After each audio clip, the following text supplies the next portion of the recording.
Hello বন্ধুরা, রোজকারের মতন আমিও আজকেও রান্নার রেসিপি নিয়ে চলে এসেছি। চলো আমি কি রান্নার রেসিপি নিয়ে করেছি সেটাই তোমাদের কাছে শেয়ার করব।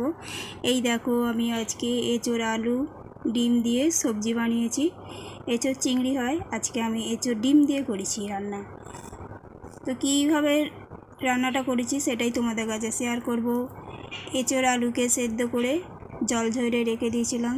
ডিমটাকে ঝুড়ো ঝুড়ো করে ভেজে নামিয়ে রেখে দিয়েছি। তার মধ্যে তেল দিয়ে পেঁয়াজটাকে ভালো করে লাল লাল করে ভেজে নিয়েছি। ভেজে নেওয়ার পরে আদা রসুন লঙ্কা হলুদ পরিমাণ মতো নুন সব একসঙ্গে উপকরণ দিয়ে ভালো করে একটু কষে নিলাম। কষে নেওয়ার পরে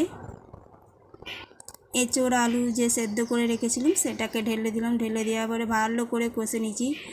তার মধ্যে একটু ধনে পাতা দিয়েছি, ধনে পাতাটা দিয়েও একটু কষে নিয়েছি।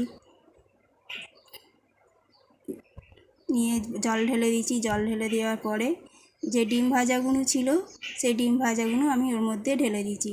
সেটাকে ভালো করে 5 মিনিটের মতন ফুটিয়ে গরম মশলা দিয়ে নামিয়ে নিয়েছি। তো আজকে এই ছিল রান্নার রেসিপি। তো কেমন লাগলো কমেন্ট করে অবশ্যই বলো। ভালো লাগলে লাইক কমেন্ট শেয়ার এবং সাবস্ক্রাইব করে পাশে থাকবে। তো আজকের মতন এখানেই রাখছি। আবারও নেক্সট টাইম দেখা হবে অন্য কোনো রান্নার রেসিপি নিয়ে। আজকের মতন এখানেই রাখছি। টাটা।